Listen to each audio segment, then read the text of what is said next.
بسم اللہ الرحمن الرحیم۔ السلام علیکم، میں ہوں کاشف احمد اور آپ دیکھ رہے احمد ایکومنٹر YouTube channel. Class 9 chemistry chapter number 1 fundamental of chemistry میں آج ہمارا دوسرا لیکچر ہے دا مسلم پیریڈ۔ اسی لیکچر میں ہم نہ صرف مسلم پیریڈ بلکہ اس کے ساتھ ساتھ فیمس مسلم سائنٹسٹ بھی ڈسکس کریں گے۔ مسلم پیریڈ 600 سے لے کر 1600 عیسوی تک رہا اور اسی دوران مختلف سیولائزیشن یعنی مختلف ثقافتوں کے لوگ، مختلف قومیں جو کہ ایجپٹ، گریک، رومن نے سائنس کے لیے بہت زیادہ خدمت دی۔ مسلمانوں کی جو کیمسٹری میں دور حکومت تھی یعنی کیمسٹری کے لیے جو خدمت کا سلسلہ تھا یہ 1000 سال تک رہا اور اسی دوران مسلمانوں نے جدید کیمسٹری کی بنیاد رکھی جسے ہم alchemist, the era of alchemist بھی کہتے ہیں۔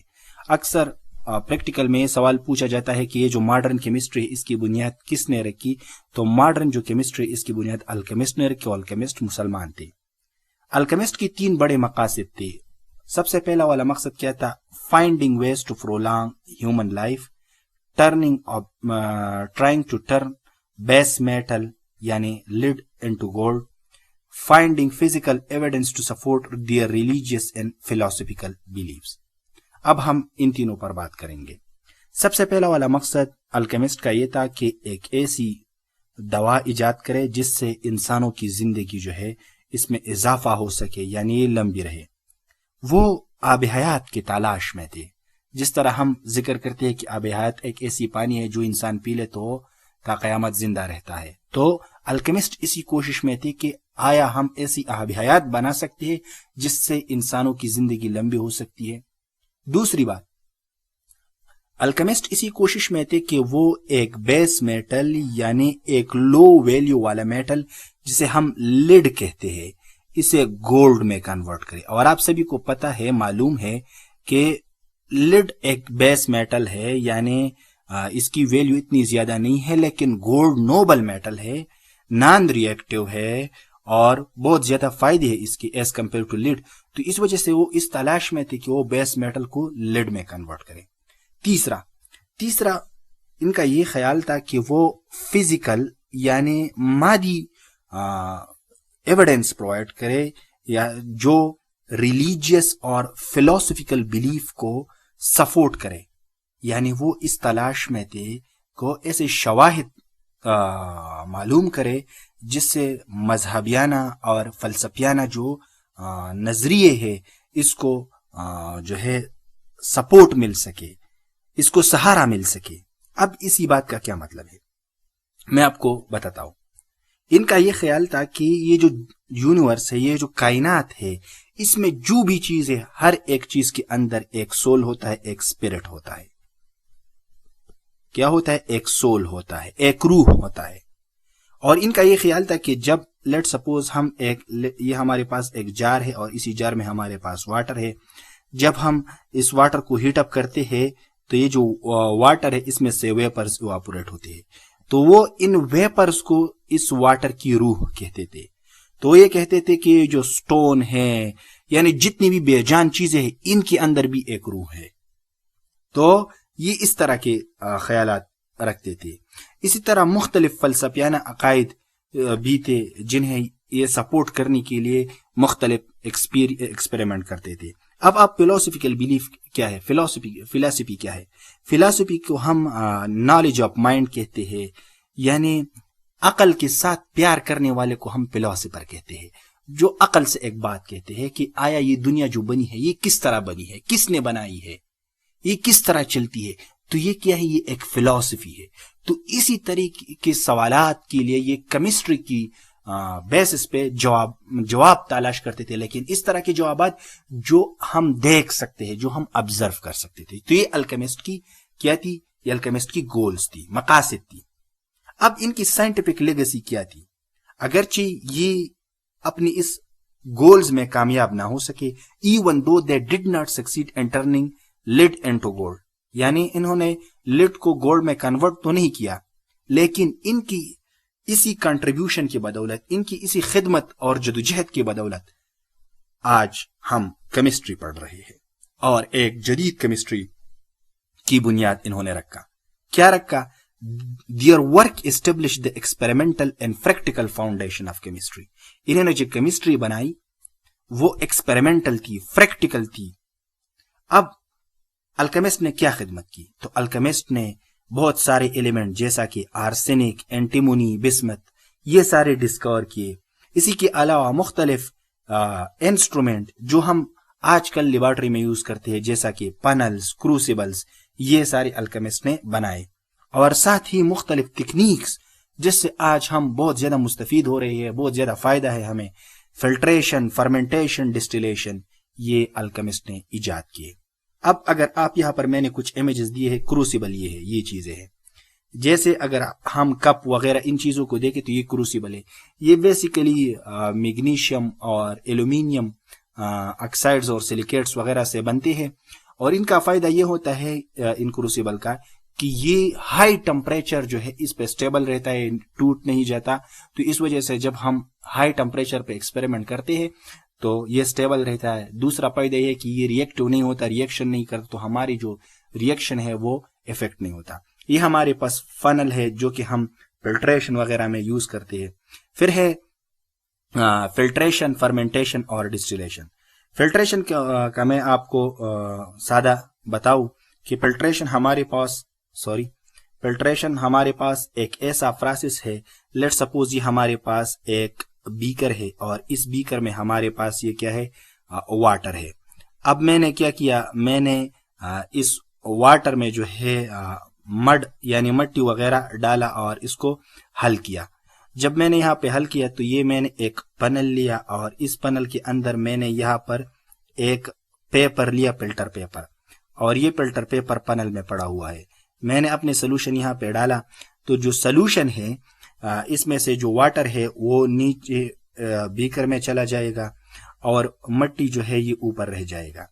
تو اسی پروسیس کو ہم کیا کہتے ہیں, فلٹریشن. بنیادی طور پر کہ فلٹریشن میں ہم mixture of solid and liquid ایک دوسرے سے سپریٹ کرتے ہیں. اب جو سبسٹانسز پنل میں رہ جاتے ہیں اسے ہم ریزیڈیو کہتے ہیں, اور جو سبسٹانس جو ہے وہ فلٹر ہو جاتے ہیں, نیچے چلے جاتے ہیں, اسے ہم فلٹریٹ کہتے ہیں. ٹھیک ہے. پھر ہے ہمارے پاس ڈسٹیلیشن. تو ڈسٹیلیشن کون سا پروسیس ہے؟ ڈسٹیلیشن ایک ایسا پروسیس ہے جس میں ہم مکسچر آف لیکوڈ ایک دوسرے سے بوائلنگ پوائنٹ کے ڈفرنس کی بنا پر الگ کرتے ہیں. لیٹ سپوز یہ ہمارے پاس ایک بیکر ہے اور اس بیکر میں کسی نے کیروسین آئل ڈالا. کون سا آئل؟ کیروسین آئل, جسے ہم مٹی کے تیل کہتے ہیں. اور ایک یہاں پر آیا, اس نے گیسولین ڈالا. گیسولین جسے ہم پیٹرول کہتے ہیں جو ہم گاڑیوں میں ڈلواتے ہیں. اب کیروسین بھی اس میں آیا, گیسولین بھی اس میں آیا. یہ دونوں میسیبل ہے یعنی ایک دوسرے میں حل بھی ہوتے ہیں اور پتہ بھی نہیں چلتا کہ یہ اس میں اب گیسولین کون سا والا ہے اور کیروسین, دونوں تو حل ہو چکے. اب ہم نے ان دونوں کو جو ہے ایک دوسرے سے الگ کرنا ہے.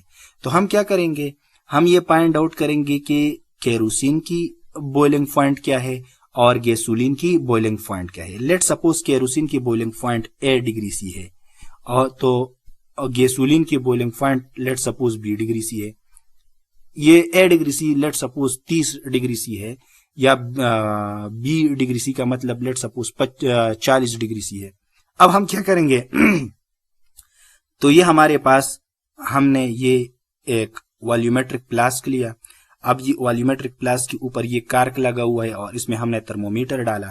یہاں پر یہ والا جو سیٹ اپ ہے اسے ہم کنڈینسر کہتے ہیں. اس پورے والے سیٹ اپ, ان کنڈینسر کی بیچ ہی ایک پائپ ہوتا ہے جس میں سے واٹر لیک نہیں ہوتی, اور اس کے اوپر یہ والا بھی ایک سیٹ اپ ہوتا ہے. پھر یہ ایک نیچے ایک پائپ ہے اور ایک یہ ہے. یہ ہم ٹھنڈے پانی سے کنیکٹ کرتے ہیں اور اس سے یہ پانی وغیرہ جو ہے یہ واپوریشن ہوتا ہے اس کا. اور یہ بنسن برنر ہے, اس کو ہم ہیٹ اپ کرتے ہیں. جب ہم نے اسے ہیٹ اپ کیا اور یہ 8 ڈگری سی تک پہنچا تو ہم نے کیا کیا, اسے فاردر ہیٹ اپ سے ہم نے بچایا. اب یہ جو کیروسین ہے یہ تو 8 ڈگری سی پر بوائل کرتے ہیں نا, تو 8 ڈگری سی پر یہ بوائل ہو کے یہاں پر آ جائے گا. اب یہاں پر جو آ جائے گا تو یہ ویپر ہے, تو ٹھنڈے پانی سے یہ کنڈینس ہو جائے گا, لیکوڈ فارم میں کنورٹ ہو جائے گا اور یہاں پر ہم اسے کلیکٹ کریں گے. اور یہ جو ٹھنڈا پانی ہے یہ جب ہیٹ اپ ہوگا تو اس کے ویپر یہاں سے اٹھ جائیں گے اور 8 ڈگری سی پر سارا جو کیروسین ہے وہ یہاں پر آ جائے گا اور گیسولین یہاں پر رہ جائے گا. تو یہاں پر کیروسین اور گیسولین ایک دوسرے سے الگ ہوئی. تو اسی پروسیس کو ہم کیا کہتے ہیں؟ ڈسٹیلیشن کہتے ہیں. تو الکیمسٹ نے ڈسٹیلیشن، فلٹریشن اور فرمنٹیشن جو کہ انتہائی اہم پروسیس تھی انہیں ڈسکور کیا. فرمنٹیشن کیا ہے؟ تو فرمنٹیشن بیسیکلی ہمارے پاس ان ایروبک ریسپائریشن ہے. کون سا ریسپائریشن ہے؟ ان ایروبک ریسپائریشن ہے. ان ایروبک ریسپائریشن. ان ایروبک ریسپائریشن کا مطلب یہ ہے کہ وہ ریسپائریشن جس میں ہم آکسیجن یوز نہیں کرتے، یعنی یہ ایبسنس آف آکسیجن میں ہوتا ہے. اب ان ایروبک ریسپائریشن میں کیا ہوتا ہے؟ گلوکوز جو ہے یہ کنورٹ ہوتا ہے ایتھنول اور کاربن ڈائی آکسائڈ میں، یا دوسرا جو ہے ایک ہے الکوہولک فرمنٹیشن اور دوسرا ہے لیکٹک ایسڈ فرمنٹیشن. تو الکوہولک فرمنٹیشن میں ایتھنول اور کاربن ڈائی آکسائڈ بنتے ہیں اور لیکٹک ایسڈ فرمنٹیشن میں لیکٹک ایسڈ بنتے ہیں. تو یہ ہمارے پاس فرمنٹیشن ہے. یا جو شراب، وائنز جسے ہم کہتے ہیں، یہ فرمنٹیشن پہ بنتے ہیں. اسی طرح اگر آپ گھر میں یہ جو یسٹ یعنی خمیر کو اگر آپ دیکھ لیں جس سے آپ روٹی بناتے ہیں، تو یہ کیا ہے؟ یہ فرمنٹیشن پروسیس ہے. تو انہوں نے فرمنٹیشن، فلٹریشن، ڈسٹیلیشن پروسیس کو ڈیولپ کیا. پھر ہے ہمارے پاس فیمس مسلم سائنٹسٹ. تو سب سے پہلا نام کیمسٹری میں آتا ہے جابر ابن حیان. جابر ابن حیان کو ہم فادر آف کیمسٹری بھی کہتے ہیں. اب یہاں پر کوسچن ارائز ہوتا ہے کہ جابر ابن حیان کو ہم کیوں فادر آف کیمسٹری کہتے ہیں؟ تو جابر ابن حیان وہ پہلا سائنسدان تھا جس کے پاس ایک پراپر لیبارٹری تھی، یعنی وہ لیبارٹری جس میں تمام اکوپمنٹ، تمام ٹولز، تمام چیزیں جو کیمسٹری کے لیے یوز ہوتے ہیں وہ موجود تھے. انہوں نے کیا کیا؟ یہ جو ڈسٹیلیشن کا پروسیس تھا یہ بھی انہوں نے بنایا. Sublimation, extraction of metal. Sublimation کون سا والا پروسیس ہے؟ وہ پروسیس جس میں ہم سالڈ کو ڈائریکٹلی گیس میں کنورٹ کرتے ہیں، اسے ہم سبلیمیشن کہتے ہیں. ایکسٹریکشن آف میٹل، جو میٹلز ہوتے ہیں ہمارے پاس وہ ایم پیور فارم میں ہوتے ہیں. لیٹ سپوز اگر گولڈ ہے تو گولڈ جب ہم ایکسٹریکٹ کرتے ہیں زمین سے تو اس گولڈ میں کاپر وغیرہ بہت سارے میٹل ہوتے ہیں، تو اس کو پیوریفائی کیا جاتا ہے، پھر گولڈ الگ کر دیا جاتا ہے، کاپر الگ کیا جاتا ہے. تو یہ جو پروسیس تھا یہ بھی جابر ابن حیان نے ڈیولپ کیا تھا. اس کے علاوہ بہت سارے کیمیکل جو آج کل ہم یوز کرتے ہیں، ہائیڈروکلورک ایسڈ یعنی HCl، نائٹرک ایسڈ یعنی HNO3 اور وائٹ لیڈ، یہ بھی جو ہے انہوں نے بنائی. اب یہاں پر وائٹ لیڈ لکھا ہے تو زیادہ سے اسٹوڈنٹ کنفیوز ہوتے کہ یہ وائٹ لیڈ کون سا ہے. تو لیڈ بیسیکلی میٹل ہے اور لیڈ کے دو ایلوٹروپک فارم ہے، ایک وائٹ ہے اور ایک ریڈ ہے. تو یہ جو وائٹ لیڈ تھا یہ جابر ابن حیان نے بنایا. یہاں پر میں نے جابر ابن حیان کا تاریخ پیدائش لکھا ہے 721 اور تاریخ وفات ہے 1815. بک میں میرے خیال سے 1821 ہے جو کہ غلط ہے. پھر ہے محمد ابن زکریا الرازی. محمد ابن زکریا الرازی فزیشین بھی تھی، فلاسفر، کیمسٹ، جو کہ کیمیکل نالج پر بہت زیادہ زور دیتے تھے، ایمفیسائز کرتے تھے کیمیکل نالج یعنی آرگنائزیشن آف کیمیکل نالج پر بہت زیادہ زور دیتے تھے.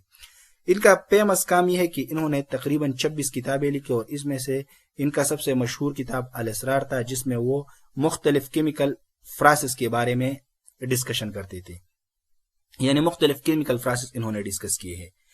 اس کا ایک اور بڑا کارنامہ یہ ہے کہ یہ جو کیمیکل کمپاؤنڈ ہے اسے انہوں نے 4 کیٹیگری میں ڈیوائڈ کیا تھا: منرل، ویجیٹیبل، اینیمل اور ڈیرائیوڈ سبسٹانس یا ڈیرائیویٹوز کی بھی. منرل وہ سبسٹانس جو ہم زمین سے حاصل کرتے ہیں جیسے gold, silver, iron, lead, mercury, salt. Vegetable substance وہ سبسٹانس جو ہم پودوں یعنی پلانٹ وغیرہ سے حاصل کرتے ہیں جیسے آئل، ریزینز، آرگینک ایسڈ جیسے سیٹرک ایسڈ جسے ہم سرکہ وغیرہ کہتے ہیں، یہ جو تھے یہ ویجیٹیبل میں آئے.